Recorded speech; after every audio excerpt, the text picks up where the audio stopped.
The link between the global warming and mental health disorder, as well as the link between the funded wars and mental health disorder.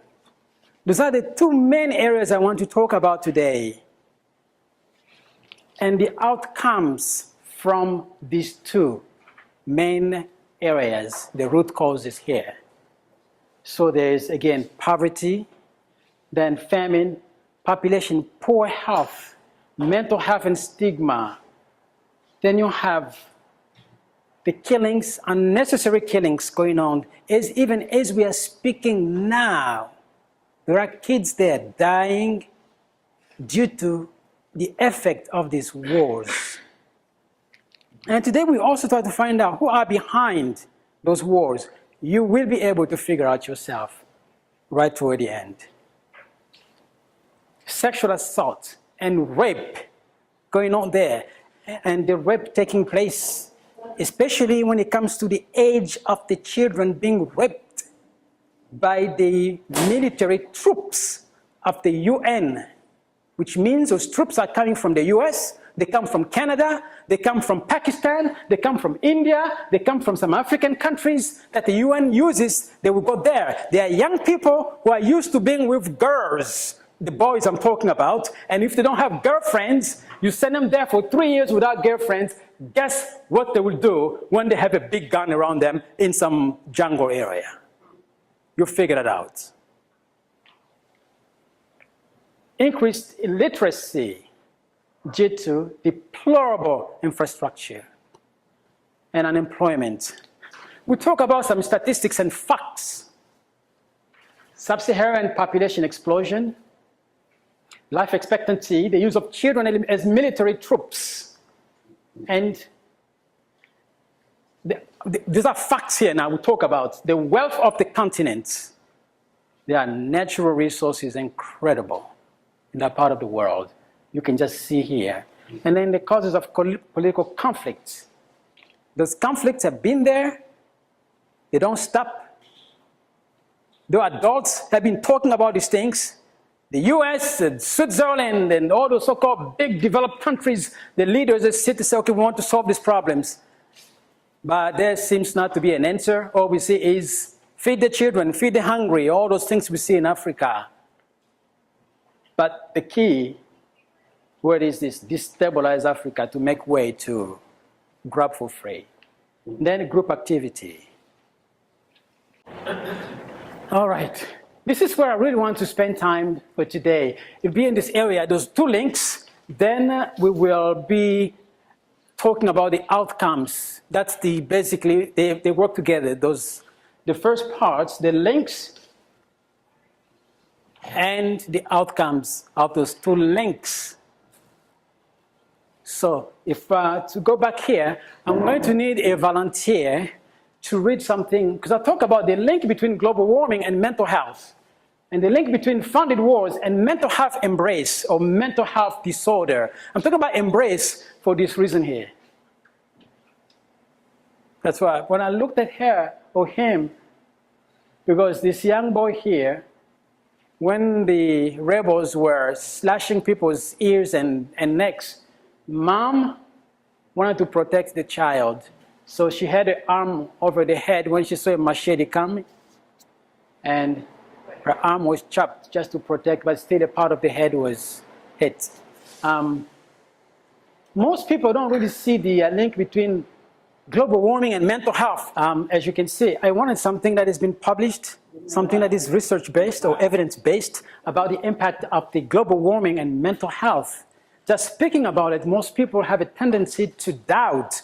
How can you make the link really there? But you've heard how it affects people, and that is rampant in Africa because it is where exploitation of the natural resources is taking place every day. Weekends, day, night, exploitation is taking place in Africa, unbelievable. And somehow, Those resources never end. They're always there. It's just like they replenish themselves. They replenish themselves. They replenish themselves. And how can this place be a poor place? Interesting. The link between funded wars and mental health. Now that one we can actually relate to it. As you look around, I've done this work just for you so that you can see with your own eyes what I've gone through and what others are going through. You see around, and some of them, they have some writings around. You can see what it says. This one says that the aftermath of the supported or funded Africa's wars. You see, this is how this child looks like. Underneath, there's a lady here who she had a son. The French troops, this is 2015. They came to Ivory Coast because also France wants to show her the muscles in Africa, that Africa belongs to us. We have colonized, which I call abused, so we have abused. Therefore, Africa is our piece of whatever they want to call it. This lady was with her son.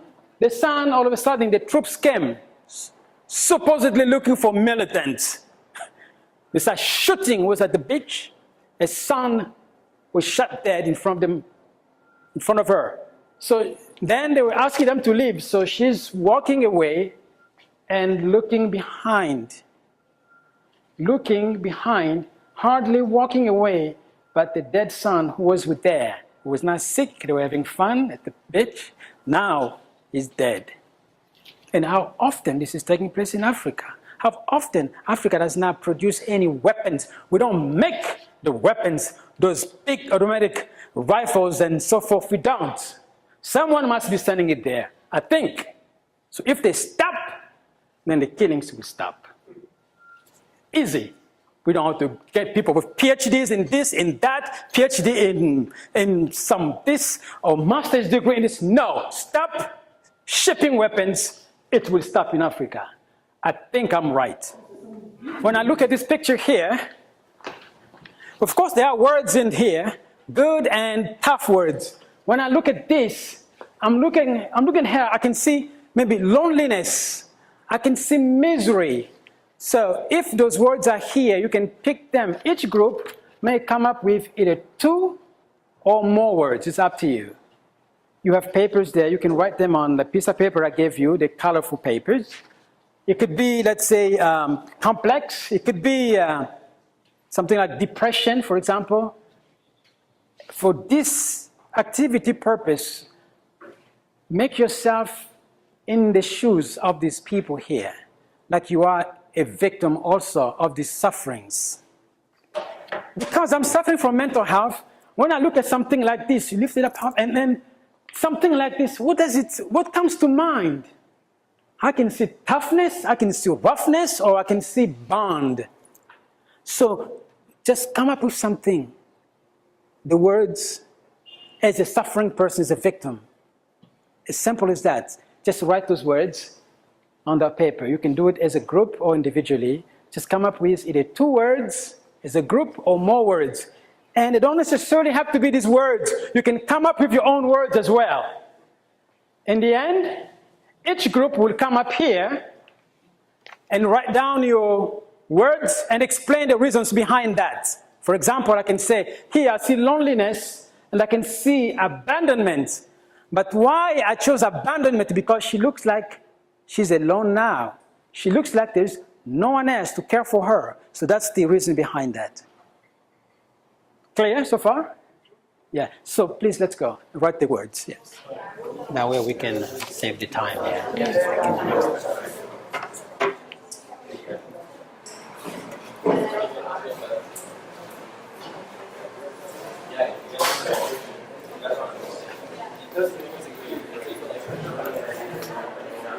Are we all just writing it and then you will explain? Yes. Group will come up and explain their own. Yes. Okay. Okay. Yeah. Please. Okay. And I chose isolation as my word. Okay. Because I just can't imagine like the feeling of isolation that she would be experiencing, like seeing all of these dead people around her, and just like the vastness of it, and how lonely she'd be feeling. Yes.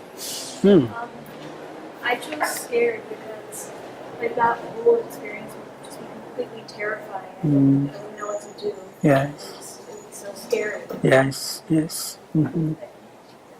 Despair.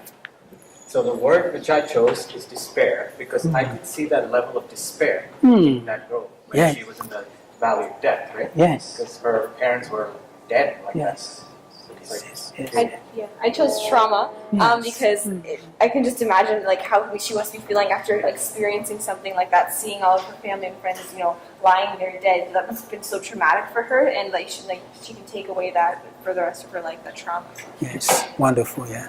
I chose the word ignorance because not that she herself is going to be ignorant, but like she's never, like throughout her life, she's never going to really find someone who can really like deeply understand exactly what she's going through. Only she herself is going to understand that because sympathy and empathy are two different things. You can only sympathize, you can't really empathize, I think. So, people just choose to be lazy when it comes to these things and not educate themselves about it and figure out the real problem. Like you treat the cause, not the symptoms, because that doesn't really do it. Excellent. I chose failure because the mother is going to always feel like she failed herself and her child because she wasn't able to find the treatment. And it's not because she herself, but she's going to feel like she failed, even though there was nothing she could do. Yes. And she's always going to look back on that time and feel like, and think there was something she could have done. But because of the situation that they were in, there was nothing she really could have done. Yes. Next. And my biggest word was torture. Torture. Yes. Sort of survivor's guilt. Yes. Obviously, this is probably one person is alive, but maybe 50 or 60, and no doubt we. Yes. That's right. Thank you. Thank you as a group. Thank you so much. And the final group, please. Yes. Excellent. Excellent. Humanization and significance, challenge, complex, depression. Wow. Let's go for it, please. Good. Yes. And that's for a similar reason that I chose insignificance, just because the mother's life and her family and her son weren't of any importance to the soldiers, and they were just trying to seek dominance and power and not caring at all about their lives. Yes. Yes. Thank you. Excellent. Great. Thank you. Thank you. Thank you. Thank you. And my final words is, I wanted us to go through this. Oftentimes, we watch on television some African kids going through the confusion that we have identified here. They've gone through or going through the trouble, going through suffering, but we don't quite really understand the reason behind it.